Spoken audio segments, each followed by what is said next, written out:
Good morning friends, कैसे हैं आप लोग। आज का जो हम लोग का नया टॉपिक है वो रहेगा लाइकेन, जिसे हम लोग लाइकेनोलॉजी के नाम से भी जानते हैं। इस पूरे टॉपिक पे हम लोग आज पढ़ेंगे कि लाइकेन की स्ट्रक्चर क्या है, उसकी मॉर्फोलॉजी क्या है, या फिर उसको क्लासिफिकेशन किस प्रकार से क्लासिफाइड किया गया है, और उसके कुछ इकोनॉमिक इंपॉर्टेंस को समझेंगे। सबसे पहले स्टार्ट करते हैं लाइकेनोलॉजी। देखिए, लाइकेनोलॉजी या लाइकेन्स का सबसे विस्तृत अध्ययन किसने किया, तो जिसने किया उसी को हम लोग जो है फादर ऑफ लाइकेनोलॉजी के नाम से जानते हैं, और वो थे एरिक एक्वेरियस। एरिक एक्वेरियस को फादर ऑफ लाइकेनोलॉजी के नाम से जानते हैं, किंतु इन्होंने जो है लाइकेन शब्द का प्रयोग नहीं किए थे। जो लाइकेन वर्ड है, अगर लाइकेन शब्द की बात किया जाए, जो लाइकेन वर्ड है रिसेंटली यूज्ड बाय, सबसे पहले इसको जो यूज किया गया लाइकेन शब्द को थियोफ्रेस्टस के द्वारा इस शब्द का प्रयोग किया गया। सबसे पहले लाइकेन शब्द का जो प्रयोग है वो थियोफ्रेस्टस ने किया था। समझते हैं कि लाइकेन होता क्या है। देखिए, जो लाइकेन की अगर हम लोग बात करें तो लाइकेन एक परमानेंटली एसोसिएट होता है एल्गी और फंजाई का, यानी कि ये किससे मिलकर के बना होता है, एल्गल कंपोनेंट्स होता है, एल्गल कंपोनेंट्स और साथ में इसमें प्लस फंगल कंपोनेंट्स पाए जाते हैं, और दोनों कंपोनेंट्स आपस में मिल करके एक परमानेंट एसोसिएट बनाता है, जिसे हम लोग कहते हैं लाइकेन, जिसे कहा जाता है लाइकेन। तो लाइकेन क्या है, एक परमानेंट यहां पर एसोसिएट होता है एल्गल कंपोनेंट्स का और फंगल कंपोनेंट्स का। जो उसमें एल्गल कंपोनेंट्स होते हैं इसको हम लोग कहते हैं फाइकोबायोन्ट, जबकि फंगल कंपोनेंट को कहा जाता है माइकोबायोन्ट। तो यह जो है फाइकोबायोन्ट और माइकोबायोन्ट का जो है परमानेंटली एसोसिएट होता है लाइकेन, या कह सकते हैं सहजीवी होता है शैवाल और कवक का। अब ये बात करते हैं कि शैवाल और कवक किस प्रकार से जो है यहां पर लाइकेन बनाता है और इन दोनों की भूमिका क्या है। तो इसका जो विस्तृत अध्ययन किए थे श्वेंडिनर ने इनको क्या कहा, जो श्वेंडिनर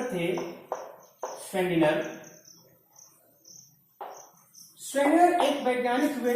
श्वेंडिनर ने इस जो लाइकेन है, इस लाइकेन के लिए एक शब्द का प्रयोग किया हैलोटिस, या इसको जो है मास्टर स्लेव रिलेशनशिप के भी नाम से इन्होंने बताया। एक दूसरा यहां पर है मास्टर स्लेव रिलेशनशिप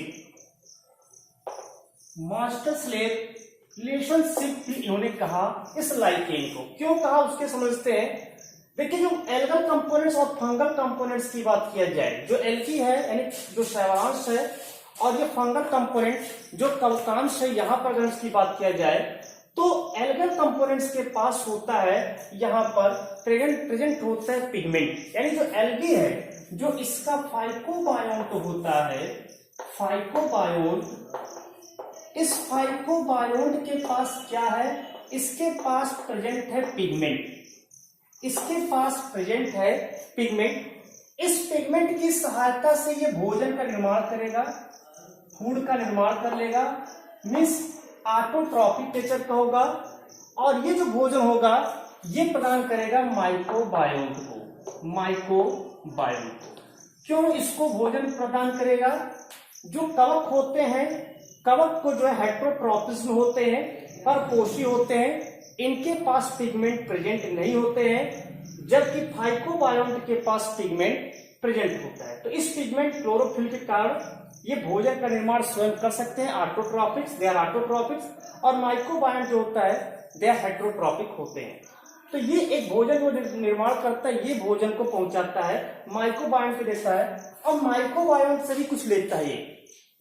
तो ये क्या करता है, जो माइकोबायोन्ट होता है, ये जो फाइकोबायोन्ट है, इसको प्रदान क्या कराता है, सबसे पहले तो इसको एक रहने का घर दे दिया। माइकोबायोन्ट ने क्या किया, जो वहां पर मेजोफाइसी वर्ग या फिर ब्लूबिन एल्गी है, उसको रहने का एक स्थान दे दिया। इसके अलावा इसको जल दे दिया और न्यूट्रिएंट्स प्रदान करता है। तो इस तरह से दोनों एक दूसरे की सहायता कर रहे हैं। साथ में जो माइक्रोबायोम होता है ये इसमें रिप्रोडक्शन की प्रक्रिया करता है। तो इस तरह से ये रिप्रोडक्शन करता है और ये जो है भोजन बनाता है। तो दोनों एक दूसरे पर निर्भर होते हैं, साथ साथ बने रहते हैं और इस तरह से इन दोनों के जो परमानेंटली एसोसिएट बनता है उसको हम लोग लाइकेन के नाम से जानते हैं। तो ये इसलिए इसको यहाँ पर लाइकेन शब्द का यूज किया गया, लाइकेन यानी इसको हम लोग हिंदी में यहाँ पर शैवाक कहते हैं। शैवाक यानी यहाँ पर फाइकोबायोम और माइक्रोबायोम दोनों प्रकार के होते हैं। अभी बात करते हैं कि इसके हैबिटेट के अकॉर्डिंग कहाँ पर ये पाया जाता है।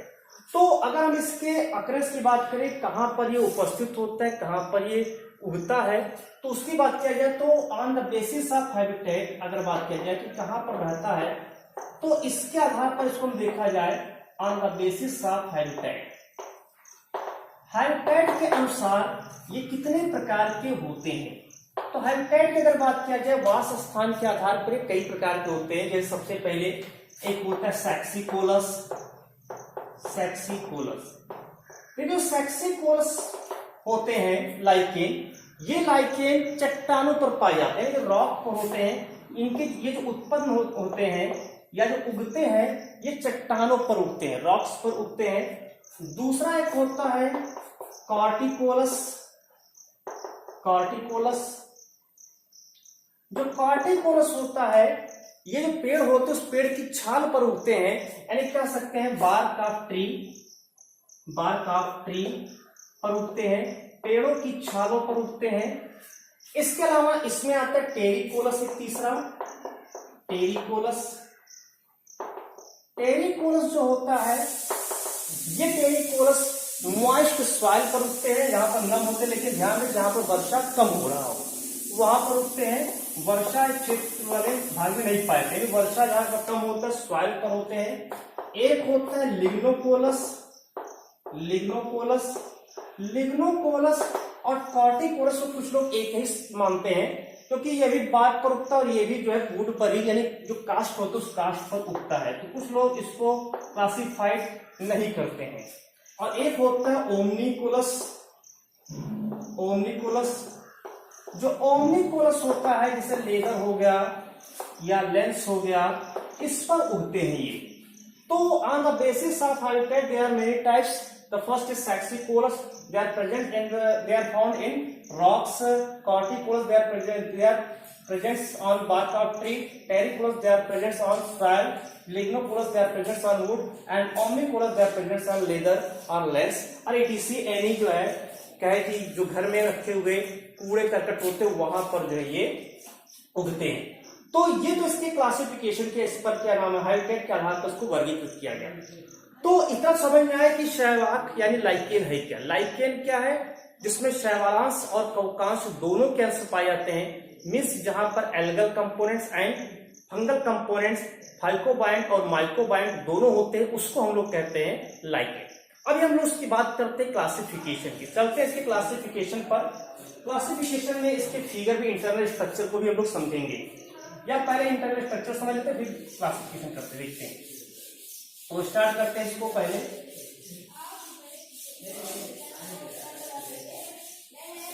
ये यहां पर स्टार्ट करते हैं जो है क्लासिफिकेशन। क्लासिफिकेशन की अगर बात किया जाए, क्लासिफिकेशन देखिए, इसको क्लासिफाइड की अगर बात किया जाए तो इसको तीन प्रकार से डिवाइड कर सकते हैं, क्लासिफाइड कर सकते हैं। एक तो इसको फंगल कंपोनेंट्स के आधार पर क्लासिफाइड कर सकते हैं, एक तो इसको थैलस के आधार पर क्लासिफाइड कर सकते हैं, और एक इसको जो है जो एल्गल कंपोनेंट्स है उसके आधार पर हम इसको क्लासिफाइड कर सकते हैं। तो सबसे पहले इसका यहाँ पर क्लासिफिकेशन करते हैं on the basis of their fungal components. तो पहला यहाँ पर on the basis of their fungal components. Fungal components means उसके फंगल कंपोनेंट्स के आधार पर हम क्लासिफाइड करें। तो जो लाइकेन होता है ये दो प्रकार से होता है, एक होता है एस्कोलाइकेंस एंड सेकेंड बेसिडियोलाइकेंस कहलाता है। तो पहला इसमें देखेंगे एस्कोलाइकेन। एस्कोलाइकेन एस्पोलाइकेन। देखिए एस्पोलाइकेन्स जो होता है, ये एस्पोलाइकेन्स में जो फंगल कंपोनेंट्स होता है यानी जो कवकांश होते हैं वो एस्कोमाइसिटीज वर्ग के सदस्य होते हैं। तो इसमें जो फंगल कंपोनेंट्स होता है वो एस्कोमाइसिटीज जो क्लास होता है उसके सदस्य यहां पर जो है रहते हैं। तो इसको नाम दिया गया एस्कोलाइकेन।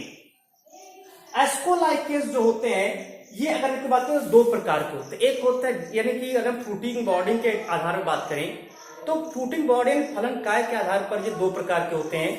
एक होता है इसमें यहां पर जिम्नोकार्पी और दूसरा होगा एपोकार्पी, ओपाइनोकार्पी। तो पहला एक होता है जिम्नोकार्पी, जिम्नोकार्पी और दूसरा होता है पाइरिनोकार्पी।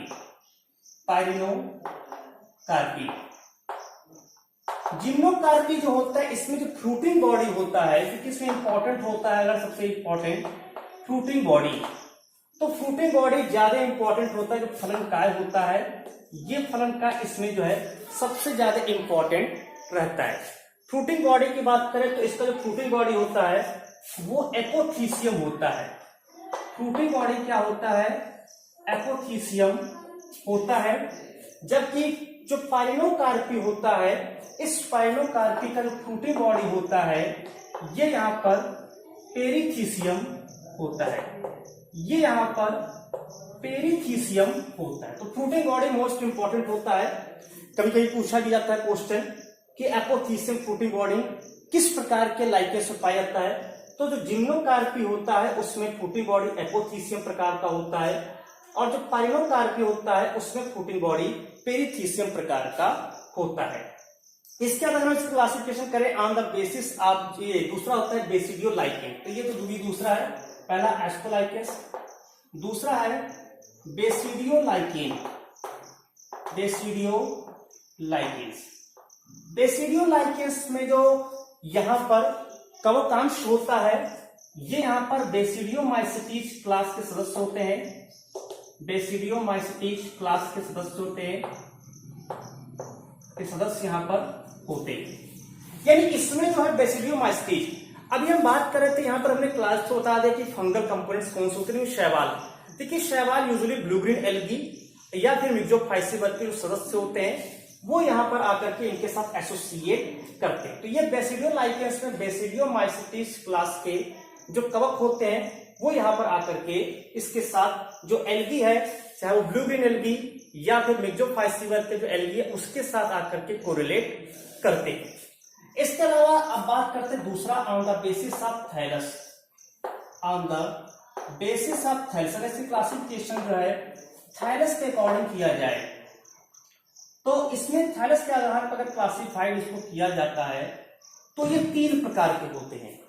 सबसे पहला लाइकेन होता है क्रस्टोजियस लाइकेन, क्रस्टोज जिसको कह सकते हैं, क्रस्टोज, या इसको क्रस्टोसियस लाइकेन के नाम से भी जानते हैं, क्रस्टेशियस लाइकेन के नाम से जानते हैं। देखिए जो क्रस्टेशियस लाइकेन या क्रस्टोज लाइकेन होता है, अगर इसकी बात करें क्रस्टोज या क्रस्टेशियस लाइकेन की, तो जो क्रस्टेशियस लाइकेन होता है ये पाए जाते हैं चट्टानों पर। और ये छोटे छोटे जो है, जैसे अगर हमारे चट्टान पर उसको अगर निकालना चाहे निकाल सकते हैं, यानी चट्टानों पर पाए। तो सबसे पहले इकोलॉजिकल सक्सेशन में अगर किसी की उत्पत्ति होती है तो क्रस्टोज लाइकेन की उत्पत्ति होती है, क्योंकि यह जो है जो चट्टान होते हैं उस चट्टानों के अंदर प्रवेश करके चट्टानों को तोड़ने का काम करते हैं, सॉइल फॉर्मेशन का काम करते हैं, जो हमारी इकोनॉमिक इंपॉर्टेंस में काम आएगा। तो ये क्या करता है, ये क्रस्ट यानी कि चट्टानों पर पाए जाने वाले लाइकेन्स होते हैं और चट्टानों पर छोटे छोटे जो है संरचना में उपस्थित होते हैं। इस तरह से जो जैसे हमारे चट्टान है तो इस चट्टान पर छोटे छोटे संरचना में ऐसे ये पाए जाते हैं। तो इसको हम नाम देते हैं क्रस्टोज लाइकेन, क्योंकि क्रस्ट पर यानी चट्टानों पर ये पाए जाते हैं। इसके एग्जाम्पल की अगर बात किया जाए तो ये यहाँ पर है। इसके एग्जाम्पल की बात किया जाए तो इसके एग्जाम्पल में आता है ग्रैफिस, ये इसका एग्जाम्पल होता है, ग्रैफिस के ऊपर आता है। इसके अलावा इसमें एक और आता है फाइसिया। तो ये जो दो शैवाल हैं ये क्रस्टोस लाइकेन्स या क्रस्टेशियस लाइकेन होते हैं। दूसरा जो होता है फोलियोस या फोलिएसियस लाइकेन के नाम से इसको जानते हैं, फोलिएसियस लाइकेन कहते हैं। फोलियोस लाइकेन जो होता है पत्ती के समान होता है। फोलियोस का मतलब ये होता है, अगर बात करें तो फोलियोस मतलब होता है यहीं पे लीफ, पत्ती के समान। तो पत्ती के समान इसमें संरचना होती है जिस चट्टान में पाई जाती है। एक चट्टान मान लेते हैं, ये क्रस्टोस लाइकेन हो गया मान लेते हैं, छोटा ये मान लेते हैं। तो ये पत्ती नुमा संरचना में जो है यहाँ पर उपस्थित होती है। तो इसको कहते हैं हम लोग जो है फोलियोस लाइकेन, मतलब पर्णिल लाइकेन के नाम से जानते हैं, पत्ती के समान सदृश संरचना होती है। इसके एग्जाम्पल के हम लोग बात करें तो इसका एग्जाम्पल होता है पार्मेलिया। जो पार्मेलिया लाइकेन है ये फोलियोस लाइकेन का एक एग्जाम्पल होता है। तीसरा है यहाँ पर बात करें तो यहाँ पर फ्रूटिकोज लाइकेन। तीसरा है फ्रूटिकोज लाइकेन, इसको हम लोग फिलामेंटस लाइकेन के भी नाम से, क्योंकि सूत्रवत संरचना होता है तो इसको जो है फिलामेंटस लाइकेन के नाम से जानते हैं। तो ये तीसरा फ्रूटिकोज या फिलामेंटस लाइकेन, यानी फिलामेंट्स लाइक स्ट्रक्चर यहाँ पर पाया जाता है, ये इस्तेमाल लेते हैं। तो ये फिलामेंट की संरचना यहाँ पर उपस्थित होती है।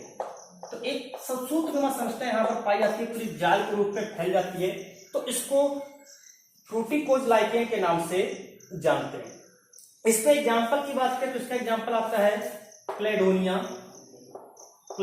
इसका एग्जाम्पल होता है, और दूसरा असनिया, इसका एग्जाम्पल असनिया होता है। तो ये इसके थाइलस के आधार पर हमने क्लासिफाइड किया, 3 प्रकार से है, crustose lichen, foliose lichen and fruticose lichen. तीसरा होता है on the basis of distribution of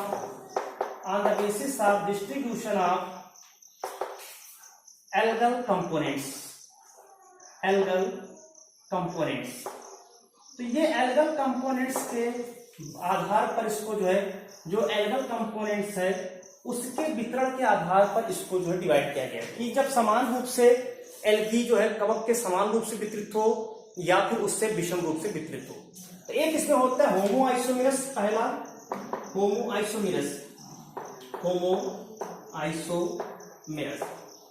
आइसोमेरस जो होता है इसमें जो एल्गी होता है वो समान रूप से वितरित होता है। जैसे अगर बात लेते हैं एग्जाम्पल हम बना दें चित्र जो है, जैसे ये मान लेते हैं इसका अपर कॉर्टेक्स है, ये अपर कॉर्टेक्स है और एक यहाँ पर लोअर कॉर्टेक्स है, ये अपर कॉर्टेक्स और ये लोअर कॉर्टेक्स हो गया, ठीक। तो इसी में ये कवकांश जो है यहाँ पर पूरी तरह से भरा रहेगा। ये कवक है मान लेते हैं, ये कवकांश यहाँ पर स्थित है,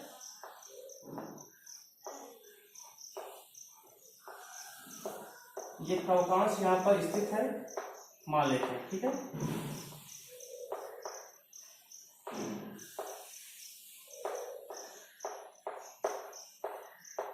ये यहाँ पर कवकांश स्थित रहता है और इसी में कहीं बीच बीच में सभी जगहों पर एल्गल कंपोनेंट्स यहाँ पर उपस्थित होता है। तो ये एल्गल कंपोनेंट्स यहाँ पर हो गया। तो पूरी तरह से ये भरे हुए समान रूप से वितरित है, पूरे भाग में समान रूप से वितरित होता है एल्गल कंपोनेंट, ऐसा नहीं कि कहीं पर थोड़ा या कहीं पर ज्यादा है। तो इसको कहते हैं होमो आइसोमेरस। तो होमो आइसोमेरस जो होता है, अगर इसकी एग्जाम्पल की हम लोग बात करें तो यहाँ पर कैलेनिया, एग्जाम्पल इसकी बात करें तो लिख दे रहे हैं एग्जाम्पल कैलेनिया, ये से एग्जाम्पल। दूसरा एक प्रकार होता है हेट्रो आइसोमेरस हेट्रो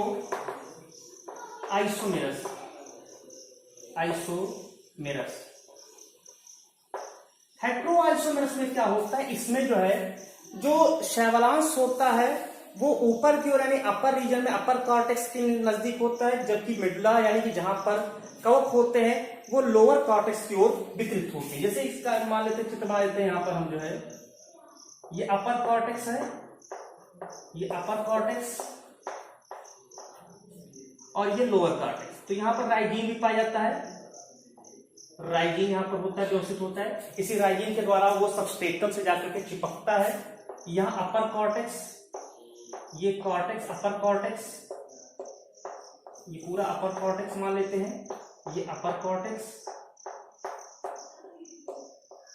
और नीचे की ओर जो है लोअर कॉर्टेक्स होता है। यहां पर लोअर कॉर्टेक्स पाया जाता है। तो वो अपर कॉर्टेक्स और ये होता है लोअर कॉर्टेक्स। ऊपर की ओर यहाँ पर एलगी जो है प्रेजेंट होता है अधिक मात्रा में, यानी इसका डिस्ट्रीब्यूशन समान नहीं होता है। ऊपर की ओर अपर कॉर्टेक्स के पास एलगी ज्यादा मात्रा में उपस्थित होती है। इसके अलावा नीचे जो मेडुलरी भाग होता है यहाँ पर कवकांश बहुत ज्यादा मात्रा में पाया जाता है। तो ये कवकांश हो गया,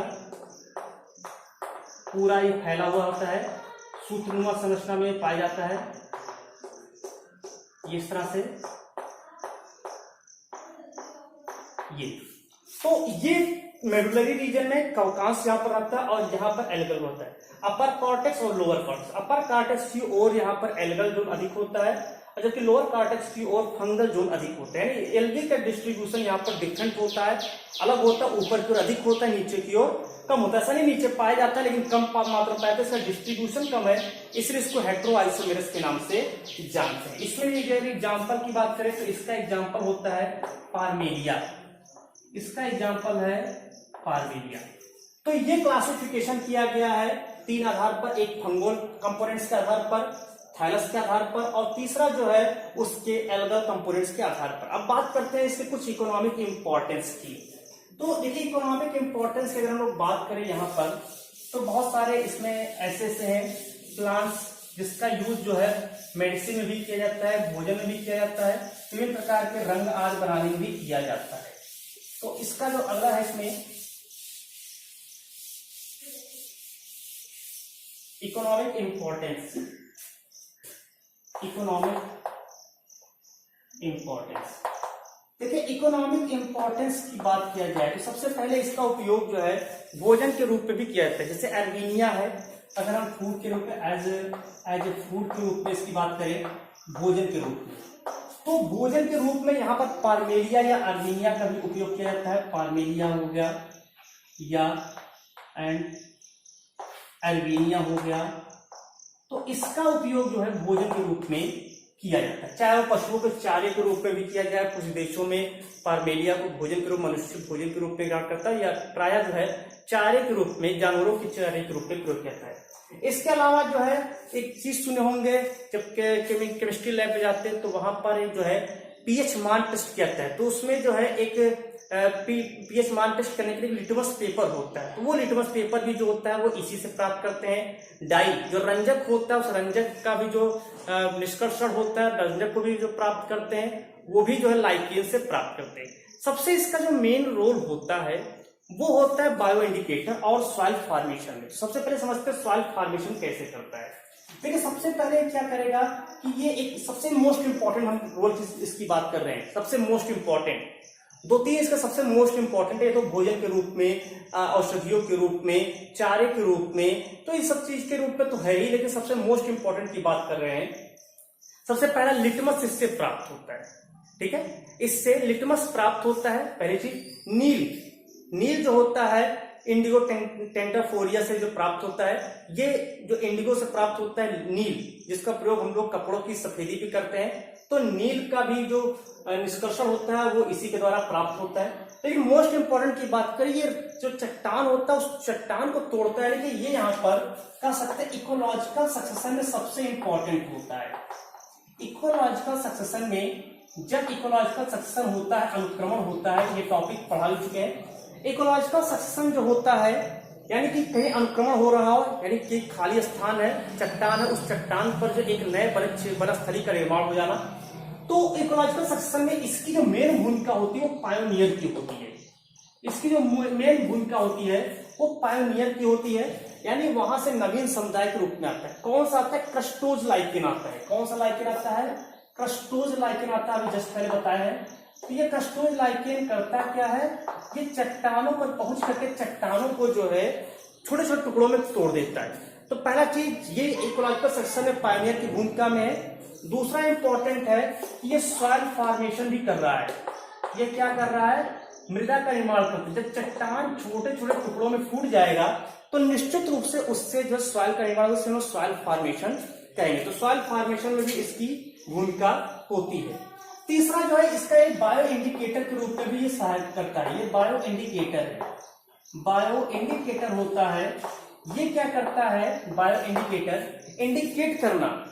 ये जैसे मान लीजिए जहां पर अधिक मात्रा में जैसे SO2 की मात्रा वहां पर उपस्थित है तो वो उस SO2 के प्रति अत्यधिक संवेदनशील होते हैं तो वहां पर ग्रोथ नहीं कर पाते हैं।